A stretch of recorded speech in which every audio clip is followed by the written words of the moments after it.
Welcome to Tenor Tech, where I solve the problems you didn't even know you had. You begin by installing and authorizing GitHub Copilot in your editor. This gives it permission to read your project and suggest code. Once done, open a real source file and type a clear function name or comment describing intent so Copilot has context. Make sure to choose language mode and file extension so suggestions match syntax. You'll see inline completions immediately, except with tab or arrow through alternatives. Then iterate by editing the prompt or adding more comments. Once Copilot suggests code, refine output by giving better prompts or writing detailed comments explaining edge cases. This guides the model to produce more accurate logic. You should cycle through alternative completions and accept the closest match, then edit for style, performance, or security.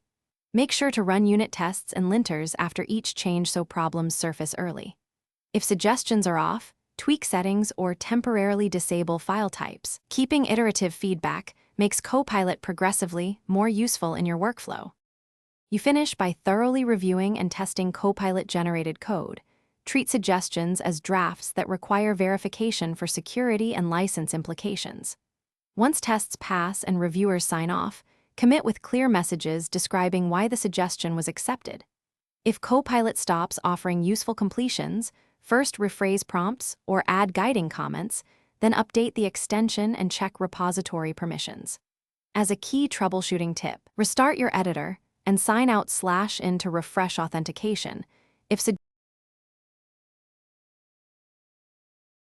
Thanks for watching. Subscribe to keep your life in tune.